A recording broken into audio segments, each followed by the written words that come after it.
Good morning, sir. Hello student, good morning. Good morning, sir.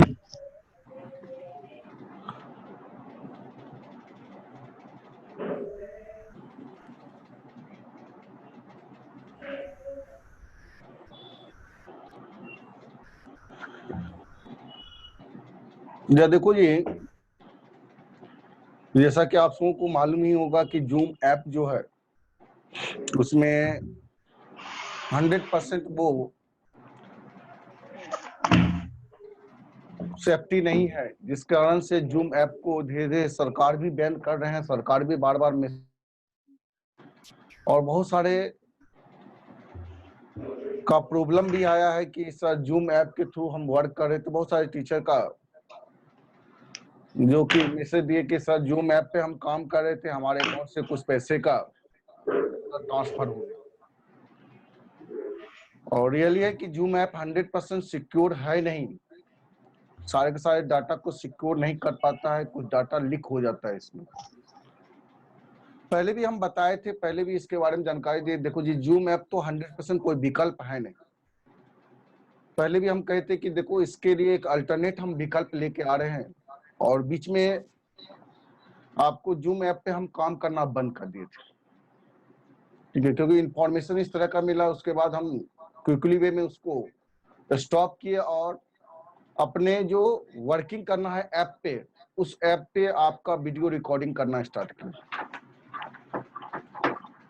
सारे के सारे video, जैसे सॉल्यूशन चैप्टर का वीडियो है, बहुत सारे स्टूडेंट देखे हैं, बहुत सारे स्टूडेंट का क्लास छूट गया है। तो घबराइए नहीं, एक ऐसा प्लेटफॉर्म लेके आएंगे कि जिसमें सारे के सारे वीडियो रिकॉर्डेड रहेगा। जैसे सॉल्यूशन पूरी तरह से रिकॉर्ड हो चुका है, उसमें आपका केमिकल काइनेटिक्स के बारे में काम करे कुछ वीडियो आपको दिए थे, और वो वीडियो सारे के सारे रिकॉर्ड हो रहे हैं। केमिकल काइनेटिक्स का भी रिकॉर्ड कर दिए। आपका कोऑर्डिनेशन केमिस्ट्री पहले से हम काम कर चुके हैं, लेकिन उसमें आपका यानी सारे चैप्टर का वहां रिकॉर्डिंग रहेगा, कौन कौन चैप्टर का क्या काम करना है। धीरे धीरे उस पर काम कर रहे हैं। लाइव क्लास ही रहेगा, जूम ऐप के ही तरह वो भी रहेगा, लेकिन जिसमें कुछ स्टूडेंट का जैसे जूम ऐप पे छूट गया जिस स्टूडेंट का क्लास, तो बड़ा मुश्किल हो जाता है उसको फिर से रिकॉल करना। सर वर्क करेंगे, मैं आपका भेजते थे वीडियो, भेजते थे उसको, वर्क करने पे मुश्किल होता था, कठिनाई होता था, जिसके कारण हम प्राइवेसी को लाइव क्लास में या फिर यूट्यूब पे डाउनलोड करते थे उसको। तो बहुत सारा परेशानी को देखते हुए ऐप के थ्रू वर्क किया जाएगा। वो ऐप है आपका एसके सिंह पाठशाला ऐप है, जिसका की वर्किंग कर रहे हैं। और सोमवार को ऐसे डेमो चल रहा है, आपका वर्किंग चल रहा है, लेकिन आप सबों को उसमें इन्वॉल्व नहीं कर रहे हैं। केवल सर उस पर वर्क कर रहे हैं, हम काम कर रहे हैं उस पर, देख रहे हैं उसको, कुछ स्टूडेंट को लेके उस पर वर्किंग कर रहे हैं कि क्या हमारे लिए वो 100% सिक्योर है या 100% उस पर काम कर सकते हैं। तो ट्रायल अभी चल रहा है, और सोमवार से आप सबों को भी उसमें इन्वाइट करेंगे। कुछ स्टूडेंट को तो इन्वाइट किए हैं जो अपना 100% श्योर स्टूडेंट है, अपने इर्द गिर्द का स्टूडेंट है, जिससे फीडबैक लेते हैं। तो वो सब स्टूडेंट को लेके 10 स्टूडेंट को लेके हम काम कर रहे हैं उस पर, लेकिन वो नॉर्मल ट्रायल काम चल रहा है। और सोमवार से आप सबों को भी उसके अंदर इंक्लूड करा देंगे, और उसके बाद आप सबों से भी फीडबैक वर्क लिया जाएगा आपका। और 15 दिन तक वो आपका ऐप जो है फ्री ऑफ कॉस्ट चलेगा, ठीक है। 15 दिन तक आपका फ्री ऑफ कॉस्ट चलेगा। उसमें कुछ नॉर्मल है, रजिस्ट्रेशन जो फी है आपका, पहले भी जिक्र किए थे कि जो अपना स्टूडेंट है उसको 50 रुपए के आसपास का रजिस्ट्रेशन कॉस्ट लगेगा, और उसमें सारा 12th का आपका टॉपिक फिनिशिंग हो जाएगा। अदर स्टूडेंट के लिए वहां पे चैप्टर बाय चैप्टर आपका फी फैक्टर रहेगा, जिसमें भारी डिस्काउंट भी रहेगा, तो देख के वो काम कर सकते हैं। उसमें आपका फ्री डेमो भी कुछ क्लास रहेगा, ताकि आप देखिए, वर्क कीजिए, अगर संतुष्ट हैं उस वीडियो से तभी वो आगे काम कीजिए। तो ये सारे के सारे बहुत जल्दी, क्योंकि देखते हो कोरोना वायरस का पटना में फिर से लॉकडाउन हो गया। आज से लॉकडाउन हो गया पटना में, अब 16 तारीख तक लॉकडाउन है, और कहना मुश्किल है कि 16 तारीख ही रहेगा या इससे भी आगे एक्सटेंड भी हो सकता है। जब तक वैक्सीन नहीं आ जाता है तब तक कोई 100% कोई विकल्प नहीं। सीबीएसई जो है 30% सिलेबस को घटाया। आज के पेपर में भी नीट के बारे में, जेई मेन जो है फाइट किया उस बारे में, कि जब सीबीएसई का सिलेबस आप घटा रहे हैं इन द सेंस इसलिए घटा रहे हैं इस साल का क्योंकि पढ़ाई ठीक ढंग से नहीं हो पाया। तो नीट और जेईई मेन में भी तो वही खासियत है सर, वही तो काम नीट और जेईई मेन का, उसमें क्यों नहीं रिड्यूस किया जाए? तो सारे विकल्प को देख रहा है सरकार, देख रहा है, इसको वॉच कर रहा है, कुछ ना कुछ 100% विकल्प लाएंगे। लेकिन अभी जो नॉर्मल है उसको आपको वर्क करना है। देखो जी, पिछले लेक्चर में हम सॉल्यूशन के बारे में काम कर रहे थे, सॉल्यूशन का ही आज कुछ काम करेंगे। ऐसे सॉल्यूशन कंप्लीट वीडियो आपको मिलेगा, उसमें धीरे धीरे धीरे धीरे आप ग्रेडेड करेंगे, उसमें बहुत सारे रिकॉर्डिंग करके रखे हुए हैं उसको, और उस पर अपग्रेड किया जाएगा। और एक बेहतर ऐप, ताकि आपको आसानी से पढ़ाई आपको समझ में आए, आसानी से आप डाउट पूछ सकते हैं, वो सारे विकल्प होने चाहिए। तो उसी को लेते हुए काम कर रहे हैं, इसीलिए हम आपको 15 दिन का डेमो क्लास दे रहे हैं, ताकि जो भी प्रॉब्लम हो, क्योंकि वो ऐप वाले जो बनाने वाले हैं सॉफ्टवेयर, वो कह रहे हैं कि सर सारे प्रॉब्लम को हम दूर करेंगे, आप काम कीजिए। तो 15 दिन का वो ट्रायल है, उसमें जो भी आपको भी कठिनाई होगा बेझिझक उसको बोलना, उस ऐप के थ्रू हम उसको मैसेज देंगे, वो सुधार कर देगा उसमें। इसलिए आपका कोऑपरेशन बहुत जरूरी है। आज तो जूम ऐप पे काम कर रहे हैं, कल भी जूम ऐप पे ही काम करेंगे, उसके बाद जूम ऐप को हम स्टॉप कर देंगे और फर्दर वो ऐप पे काम करना स्टार्ट करेंगे। चलिए, सॉल्यूशन चैप्टर में हम सॉल्यूशन में क्वालिटेटिव प्रॉपर्टीज ऑफ, चलिएगा देखो तो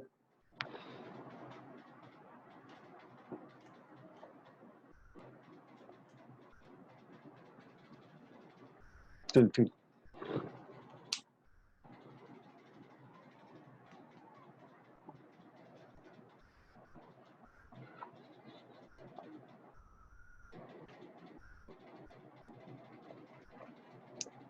qualitative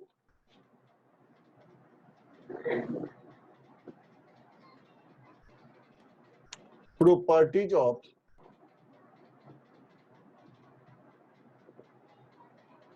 dilute solution, qualitative properties of dilute solution। दिखाई दे रहा है सारे स्टूडेंट को? Yes sir. यस सर, दिख रहा है सर। आवाज आपको सुनाई पड़ रहा है स्पष्ट? Yes sir. Yes sir. Yes sir. चलिए, तो काम करते हैं qualitative properties of dilute solution. Qualitative properties of dilute solution में वेपर प्रेशर के बारे में बात की थी और लॉडिंग ऑफ वेपर प्रेशर, दो टर्म के बारे में डिफाइन किए थे, एक है वेपर प्रेशर और दूसरा है लॉडिंग ऑफ वेपर प्रेशर। तो पहला हम देखे थे वेपर प्रेशर के बारे में बात किए थे। वेपर प्रेशर, वेपर प्रेशर के बारे में बात किए थे। वेपर प्रेशर है क्या? तो कहेंगे वेपर प्रेशर एक तरह का प्रेशर होता है जो कि वेपर के द्वारा एग्जर्ट होता है।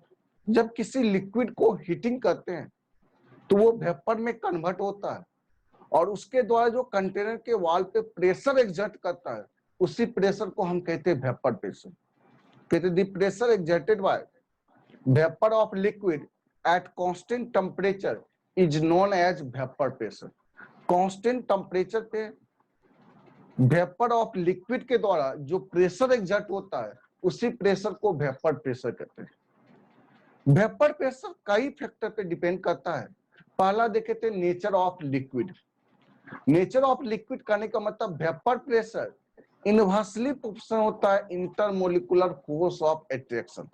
इसे कस में बताए थे कि देखो जी, वेपर प्रेशर जो होता है वो इनवर्सली प्रोपोर्शनल होता है इंटरमोलिकुलर फोर्स।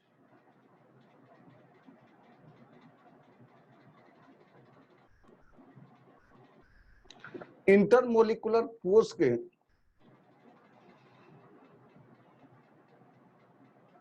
इंटरमोलिकुलर फोर्स के क्या होता है? इनवर्सली प्रोपोर्शनल होता है। वेपर प्रेशर डायरेक्टली प्रोपोर्शनल होता है टेम्परेचर के। टेम्परेचर इंक्रीज करने से वेपर प्रेशर क्या होता है? इंक्रीज करता है।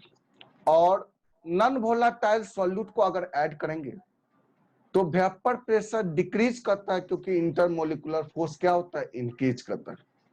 यानी नॉन वोलेटाइल सॉल्यूट को ऐड करने पे वेपर प्रेशर डिक्रीज करता है, क्योंकि इंटरमोलिकुलर फोर्स ऑफ अट्रैक्शन क्या होता है? इंक्रीज करता है। तो ये देखे थे वेपर प्रेशर के बारे में। उसके बाद आया था lowering of vapour pressure. Second जो हम वर्क किए थे वो है आपका loading of vapour pressure.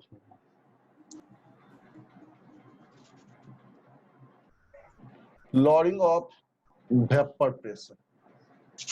Loading of vapour pressure है क्या?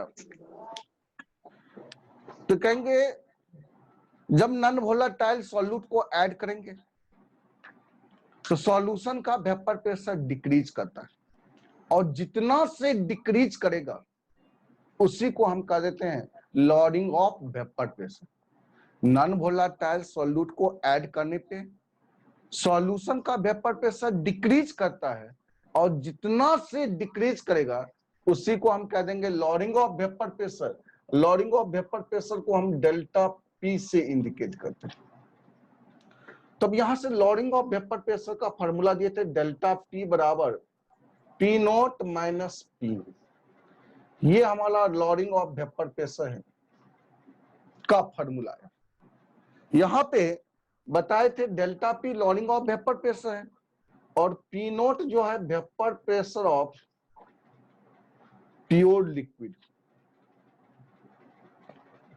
प्योर लिक्विड का वेपर प्रेशर है, और पी जो है vapour pressure of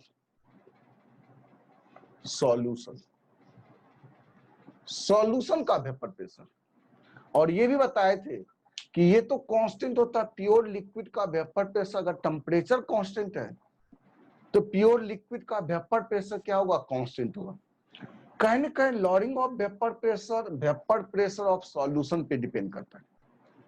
vapour pressure of solution का मान जितना ही कम होगा उतना ही कम इसमें घटेगा। जब उतना ही कम इसमें घटेगा इसका मतलब डेल्टा पी का मान उतना ही क्या होगा? ज्यादा। यानी सॉल्यूशन का वेपर प्रेशर डिक्रीज करता है तो लॉडिंग ऑफ वेपर प्रेशर क्या होता है? इंक्रीज करता है। अब सॉल्यूशन का वेपर प्रेशर डिक्रीज कब करेगा? तो नॉन वोलेटाइल सॉल्यूट को अगर इंक्रीज करेंगे, जितना ज्यादा नॉन वोलेटाइल सॉल्यूट मिलाएंगे उतना ही सॉल्यूशन का वेपर प्रेशर कम होगा।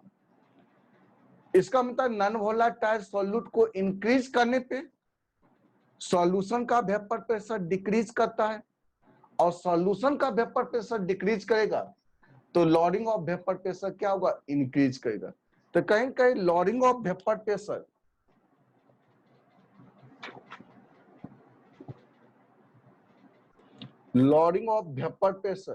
डायरेक्टली प्रोपोर्शनल होता है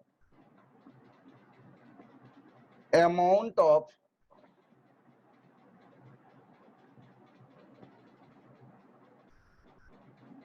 नॉन वोलेटाइल सॉल्यूट।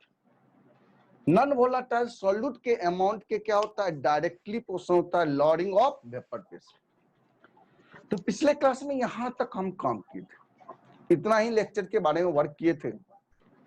आज के क्लास में देखेंगे रॉयल्स लॉ के बारे में काम करेंगे। जिसका पिछला क्लास अगर छूटा हुआ है तो एक बार स्क्रीनशॉट ले लो इसको।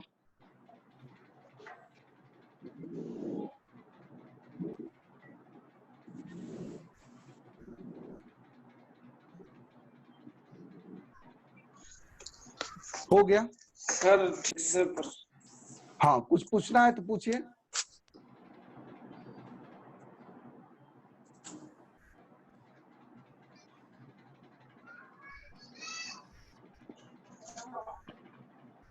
किसी को कुछ पूछना नहीं है? चलिए तो आगे बढ़े।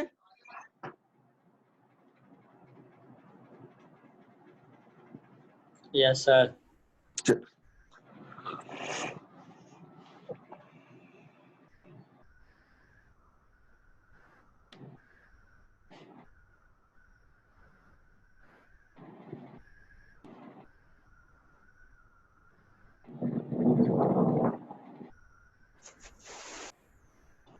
अगला जो टॉपिक है आपका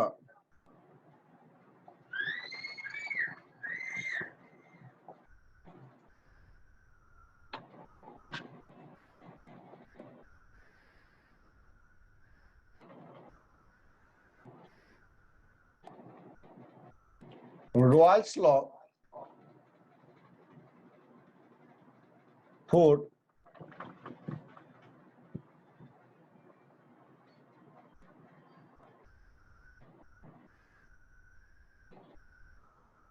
non volatile solute. Royals law for non volatile solute.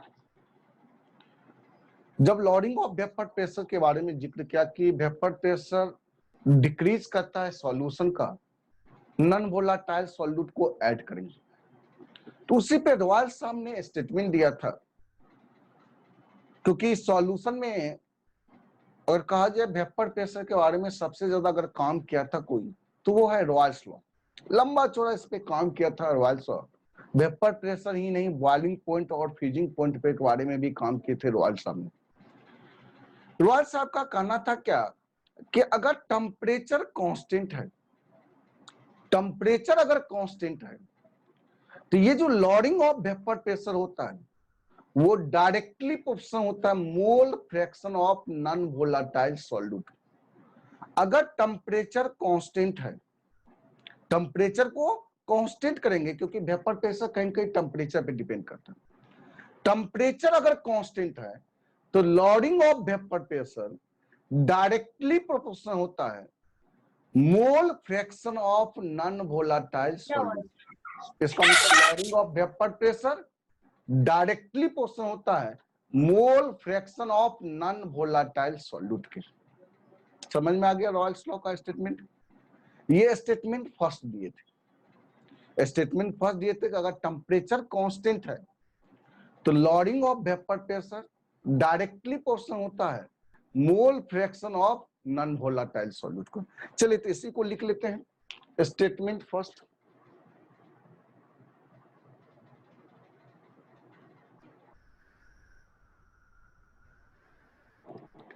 at constant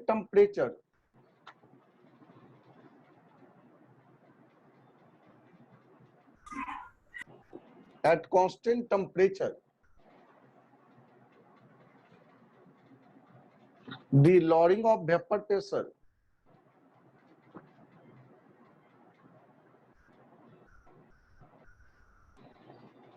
is directly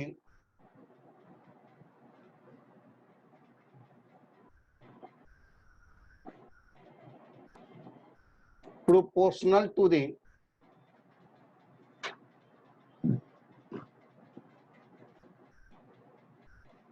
mole fraction of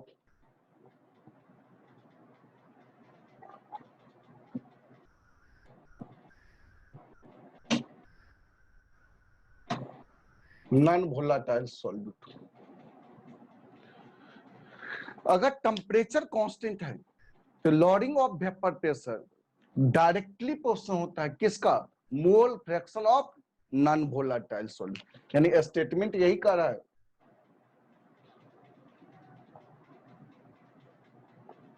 loading of vapour pressure directly proportional होता है मोल फ्रैक्शन।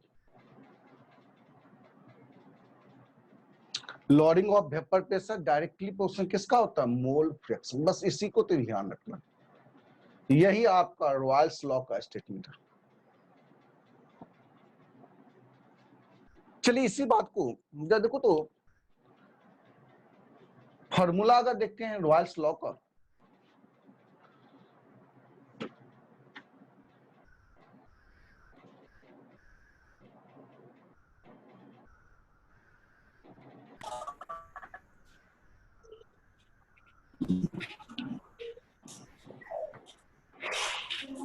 देखो सॉल्यूट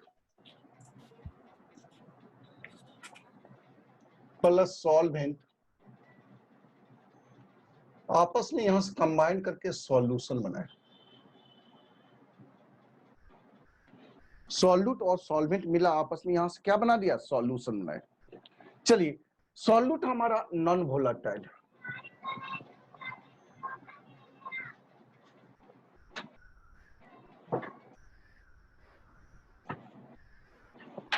अभी तो देखते हो कि मौसम ऐसा चेंजिंग हो रहा है कि पटना में तो जबरदस्त बारिश हो रही है। ठीक है, लगभग लगातार हमको लगता है 5 से 6 दिन से लगातार मॉनसून का इफेक्ट है यहाँ पे, और आपके इलाके में भी बारिश हो रही होगी।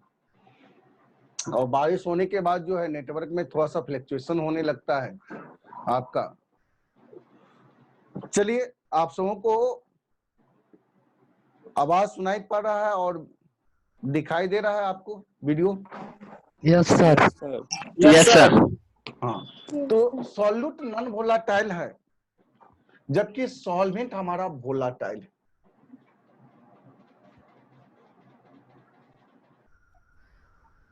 यहां से सर बारिश हो रही है इसलिए।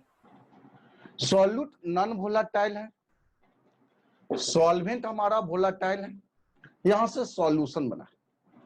ये हमारा रॉयल्स लॉ का पहला जो स्टेटमेंट दिया था, यहां से एक फार्मूला निकालेंगे रॉयल्स लॉ का, वो काफी इंपॉर्टेंट फार्मूला होगा जिसपे ढेर सारे न्यूमेरिकल सवाल को हम सॉल्व करेंगे। चलिए, नॉन वोलाटाइल सॉल्यूट का मान लेते हैं मोल स्मॉल एन, इसका मोल मान लेते हैं कैपिटल एन। तो आप जानते हैं अगर सॉल्यूशन का मोल कहा जाए कहेंगे स्मॉल एन प्लस क्या होगा कैपिटल एन।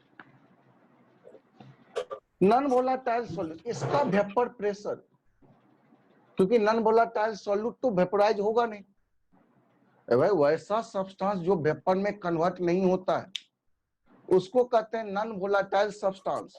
वैसा सब्सटेंस जो वेपर में कन्वर्ट नहीं हो उस सब्सटेंस को हम क्या कहते हैं? नॉन वोलाटाइल सब्सटेंस कहते हैं। इसका मतलब इसका तो वेपर प्रेशर होगा, किसका? वोलाटाइल सब्सटेंस का वेपर प्रेशर होगा। मान लेते हैं इसका वेपर प्रेशर प्योर लिक्विड है, इसका वेपर प्रेशर मान लेते हैं अपने मन से पी नोट है। सॉल्यूशन का वेपर प्रेशर होगा जिसमें कि वोलाटाइल लिक्विड और नॉन वोलाटाइल सॉल्यूट है, इसका वेपर प्रेशर मान लेते हैं पी। अब जरा देखो तो यहां से अगर कहेंगे लॉरिंग ऑफ वेपर प्रेशर के बारे में बात करें, मोल फ्रैक्शन पहले हम निकालते हैं, मोल फ्रैक्शन ऑफ सॉल्यूट के बारे में बात करें। मोल फ्रैक्शन ऑफ सॉल्यूट का फार्मूला होता है, ये तो बताए थे, अपना मोल बटे टोटल मोल। अपना मोल है स्मॉल एन, टोटल मोल है स्मॉल एन प्लस क्या होगा कैपिटल एन। ठीक उसी तरह से मोल फ्रैक्शन ऑफ सॉल्वेंट अगर निकालेंगे, सॉल्वेंट का मोल फ्रैक्शन, तो सॉल्वेंट का अपना मोल है कैपिटल एन, टोटल मोल है स्मॉल एन प्लस क्या हो जाएगा capital N. Lowering of vapour pressure अगर डेल्टा पी निकालते तो इसका तो फॉर्मूला आप जानते हैं, पी नोट माइनस क्या होगा पी। ये तो फॉर्मूला होता है डेल्टा पी। चलिए, ये तो पहले से आप जानते हैं फॉर्मूला डेल्टा पी का, P note minus P.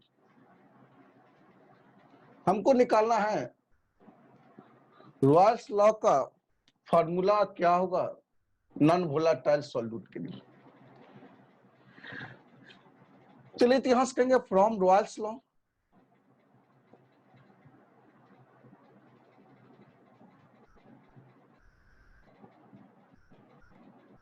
Royals ने कहा था lowering of vapour pressure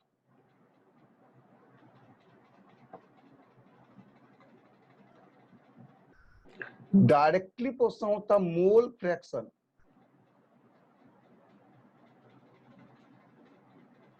of solute. Solute के मोल फ्रैक्शन के क्या होता है? डायरेक्टली प्रोपोर्शनल होता है। चलिए पहले इतना तक काम कर लीजिए, तब इसके आगे समझाते हैं। जल्दी से स्क्रीनशॉट ले लो इसका। और यहां तक में किसी को कंफ्यूजन अगर है पूछिए सवाल। बारिश हो रही है सर। क्या बोल रहे हैं?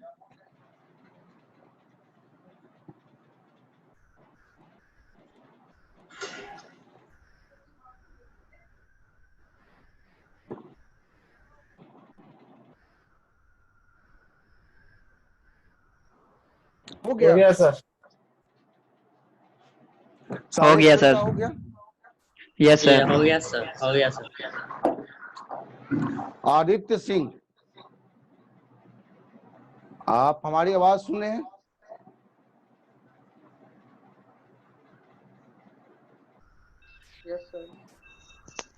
कुछ कुछ वीडियो को ऑन करके भाग जाती है।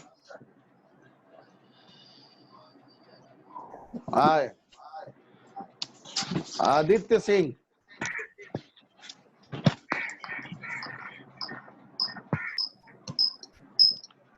माजिद अली,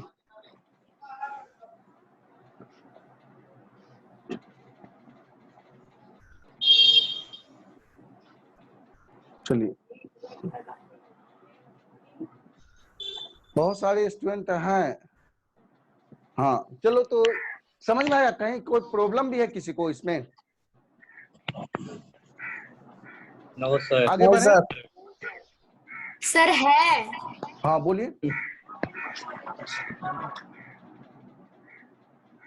क्या प्रॉब्लम है?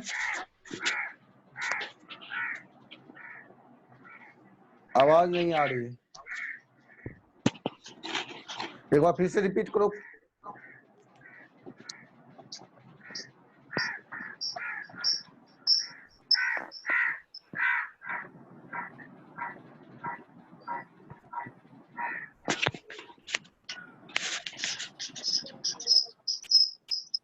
चलिए आगे बढ़े। इन सिंपल सा रॉयल्स लॉ का पहला स्टेटमेंट दिया, ये स्टेटमेंट इसको ध्यान रखना। रॉयल्स लॉ ने इसे कसम बताए थे, आज के क्लास में भी चर्चा किए थे, lowering of vapour pressure. Audio को म्यूट कीजिए और वीडियो को ऑन करके एक बार फिर से सुन लीजिए। क्या आज के क्लास में भी चर्चा किए थे लॉरिंग ऑफ वेपर प्रेशर। पहले तो ये समझो लॉरिंग ऑफ वेपर प्रेशर है क्या। अगर आपसे पूछा जाए लॉरिंग ऑफ वेपर प्रेशर है क्या, तो ऑलवेज ध्यान रखना कि नॉन वोलाटाइल सॉल्यूट को ऐड करने पे सॉल्यूशन का वेपर प्रेशर डिक्रीज करता है, और जितना से डिक्रीज करता है उसी को लॉरिंग ऑफ वेपर प्रेशर कहते हैं। देखे थे कि लॉरिंग ऑफ वेपर प्रेशर कहीं कहीं वेपर प्रेशर ऑफ सॉल्यूशन पे डिपेंड करता है। अगर vapour pressure of solution decrease करेगा तो लॉरिंग ऑफ वेपर प्रेशर क्या होगा? इंक्रीज करेगा। अब वेपर प्रेशर ऑफ सॉल्यूशन कहीं कहीं नॉन वोलाटाइल सॉल्यूट के अमाउंट पे डिपेंड करता था। उसी को समझते हुए रॉयल साहब ने स्टेटमेंट दिया था कि अगर टेम्परेचर कांस्टेंट रखेंगे तो lowering of vapour pressure directly proportional होता है mole fraction of non volatile solute के। Lowering of vapour pressure directly proportional होता है mole fraction of non volatile solute का। अब इसी फार्मूला को हम निकालना है कि रॉयल साहब का पहला स्टेटमेंट का क्या फार्मूला है। चलिए, तो इसके लिए सॉल्यूशन ने बनाना है, तो सॉल्यूट और सॉल्वेंट लेते हैं, यहां से सॉल्यूशन बनता है। सॉल्यूट को सॉल्वेंट में मिलाएंगे, सॉल्यूशन बनेगा। सॉल्यूट हमारा नॉन वोलाटाइल है, सॉल्वेंट हमारा वोलाटाइल है। यहां से सॉल्यूशन में सॉल्यूट का मोल स्मॉल एन, सॉल्वेंट का मोल कैपिटल एन, तो सॉल्यूशन का मोल क्या हो जाएगा? स्मॉल एन प्लस क्या होगा? Capital N. Small N plus capital N. अब चलिए, वोलाटाइल का सॉल्वेंट हमारा वोलाटाइल है, इसका वेपर प्रेशर अपने मन से मान लेते पी नोट, प्योर लिक्विड का वेपर प्रेशर, और सॉल्यूशन का वेपर प्रेशर पी है। आप जानते हैं कि पी नोट का मान ऑलवेज बड़ा होगा किससे? पी से। तो यहां से मोल फ्रैक्शन सॉल्यूट का निकालेंगे तो अपना मोल बटे total mole, mole fraction solvent का निकालेंगे तो अपना मोल बटे टोटल मोल, डेल्टा पी निकालेंगे तो पी नोट माइनस क्या हो जाएगा? पी। अब रॉयल साहब का स्टेटमेंट क्या था? Lowering of vapour pressure directly proportional होता है mole fraction of solute, solute के मोल फ्रैक्शन के डायरेक्टली प्रोपोर्शनल होता है लॉरिंग ऑफ वेपर प्रेशर। चलिए, यहां से अगर फार्मूला सर एक आपका वर्क क्वेश्चन करते है हैं, sir. Lowering of vapour, sir एक क्वेश्चन है। हाँ सर बोल रहे थे वहाँ नॉन वोलाटाइल नहीं होगा सोल्यूट, वोलाटाइल सोल्यूट होना चाहिए। देखिए, आपको पिछले क्लास में भी चर्चा किए थे इसके बारे में कि वोलाटाइल और नॉन वोलाटाइल होता है। अगर वोलाटाइल लिक्विड में वोलाटाइल सॉल्यूट को मिलाएंगे तो वेपर प्रेशर क्या होता है? जनरली इंक्रीज करता है। अगर वोलाटाइल में नॉन वोलाटाइल, जैसे मान लीजिए सपोज दैट वाटर लिए, वाटर हमारा वोलाटाइल, उसमें नमक मिलाएंगे, शुगर मिलाएंगे, तो नमक क्या है? Non volatile. भाई वाटर में नमक को मिलाओगे, उसके बाद उसको हीटिंग करेंगे, हीटिंग करने से पहले उसका टेस्ट लेना, नमकीन होगा। अब हीटिंग करो, जब वो वेपर में कन्वर्ट हो रहा तो वहां पे हथेली रखना जहां पे कि आप बर्दाश्त कर सकते हैं। जैसे ये वेपर वेपोराइज हो रहा तो यहाँ पे हथेली पे आके टच होगा, ये कंडेंसेशन होगा, लिक्विड में ड्रॉप बाय ड्रॉप लिक्विड में कन्वर्ट होना स्टार्ट होगा। पुनः उसको आप टेस्ट कीजिए तो वो जो हथेली पे आपका लिक्विड आ रहा है, जो वेपर टकरा के लिक्विड में कन्वर्ट हो रहा है, वो आपका नमकीन नहीं है। इसका मतलब कंफर्म है कि जब भी हीटिंग करेंगे तो वोलाटाइल सब्सटेंस ही वेपोराइज होगा, नॉन वोलाटाइल सब्सटेंस वेपोराइज नहीं है। तो रॉयल साहब का स्टेटमेंट नॉन वोलाटाइल सॉल्यूट के लिए दो है, रॉयल साहब का दो है। एक तो वोलाटाइल लिक्विड के लिए यूज करेंगे जो आइडियल सॉल्यूशन बनेगा, तो वो अगला स्टेटमेंट आगे काम करेंगे उसके लिए, आइडियल सॉल्यूशन के लिए क्या काम। पहला जो रॉयल साहब ने काम किया था वो नॉन वोलाटाइल सॉल्यूट के लिए, ठीक है। तो दो स्टेटमेंट है, वो आगे चर्चा करेंगे। आइडियल सॉल्यूशन के लिए क्या काम किया, जिसमें वोलाटाइल लिक्विड लिया, दो वोलाटाइल लिक्विड लेके सॉल्यूशन बनाएंगे, वो सॉल्यूशन आइडियल होगा। क्या कंफ्यूजन है? No sir. चलिए, तो अब यहां तक जब समझे lowering of vapour pressure directly पोषण होता मोल फ्रैक्शन ऑफ सॉल्यूट के। तो यहां से loading of vapour pressure, loading of vapour pressure जिसको डेल्टा पी कहते हैं, डेल्टा पी डायरेक्टली पोषण होगा मोल फ्रैक्शन ऑफ सॉल्यूट। अब इस प्रोपोर्शनलिटी को हटाएंगे, इसके बदले कांस्टेंट होगा बराबर पी नोट, और मोल फ्रैक्शन ऑफ सॉल्यूट का तो मान जानते हैं small N plus capital N. तो ये पहला फार्मूला दिया था नॉन वोलाटाइल सॉल्यूट के लिए, रॉयल साहब का फार्मूला है। डेल्टा पी बराबर P naught into mole fraction of solute, या P naught into small N plus क्या होगा कैपिटल। स्टेटमेंट सेकेंड उन्होंने दिया था,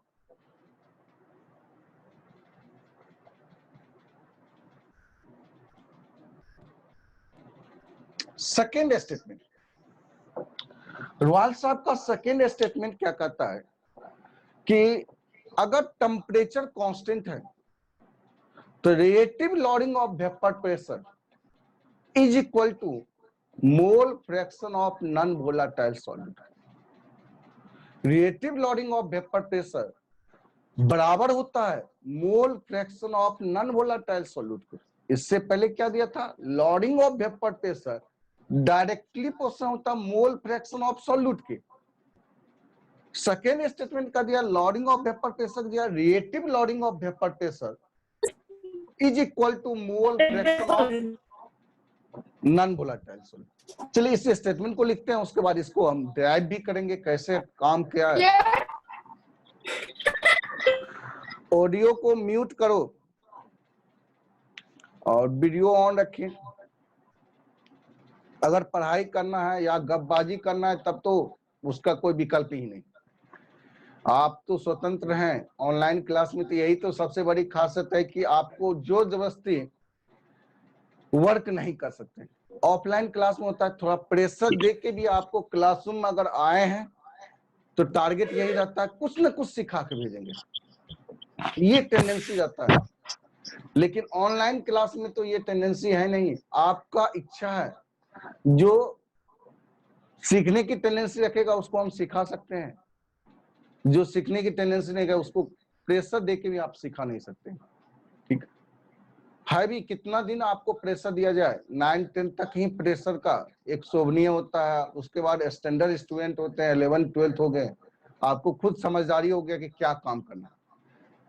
कैसे आपको देखते हो कि जिंदगी में पहली बार इस तरह का कोरोना वायरस हो गया, अब इस तरह का कई वायरस आते रहेगा और फाइटिंग आपको करना है, पूरा वर्ल्ड इससे जूझ रहा है, एक नए प्लेटफॉर्म आपके लिए तैयार हो रहा है।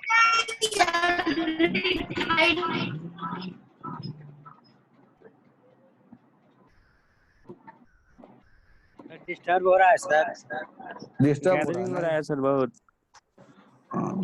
बहुत हल्ला हो रहा है सर। चलिए तो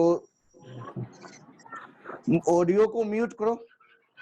चलो जरा देखो यहाँ स्टेटमेंट सेकेंड स्टेटमेंट कर दिया क्या, relative lowering of vapour pressure is equal to mole fraction of non volatile solute. पहले इसको लिखते हैं, इसके बाद इसको डिराइव करते हैं आखिर क्या कर रहा है।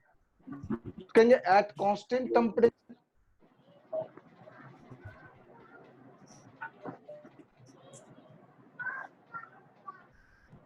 at constant temperature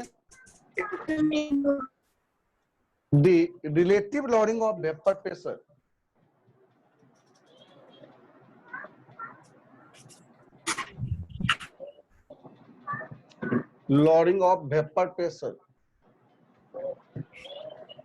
is equal to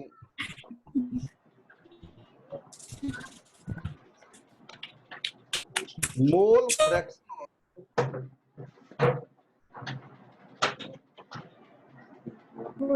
hello sir. Non volatile solute. Sir disturb हो रहा है। हाँ देखो जी, ऑडियो को अगर म्यूट नहीं कीजिएगा तो आपको ग्रुप से फिर रिमूव कर दिया जाएगा।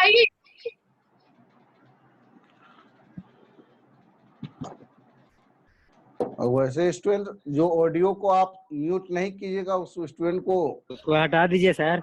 हाँ हटा दिए, कुछ स्टूडेंट को तो हटा रहे हैं। टारगेट है कि 10 स्टूडेंट को पढ़ाएंगे लेकिन शांति से पढ़ाएं। चलिए नॉन वोलेटाइल सॉल्यूट है के बराबर कौन सा, reactive lowering of vapour pressure.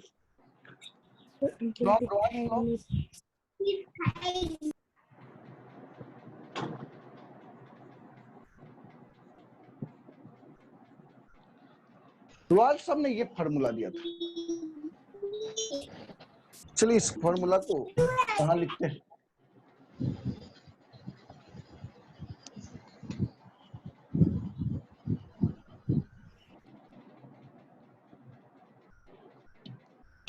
Royal साहब जो दिए थे फार्मूला डेल्टा पी बराबर P naught into small N plus क्या हुआ कैपिटल।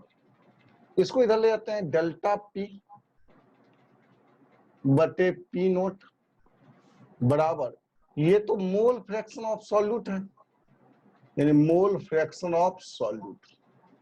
इसका मतलब इसी को हम कहते हैं relative lowering of vapour pressure. तो सर दोनों तो सेम आ गया, दोनों में अंतर क्या है। तो देखो जी आपका कोलिगेटिव प्रॉपर्टीज के बारे में बात करें, टॉपिक ही लिखा है colligative properties of dilute solution. Loading of vapour pressure colligative properties नहीं है, लेकिन reactive lowering of vapour pressure हमारा कोलिगेटिव प्रॉपर्टीज है।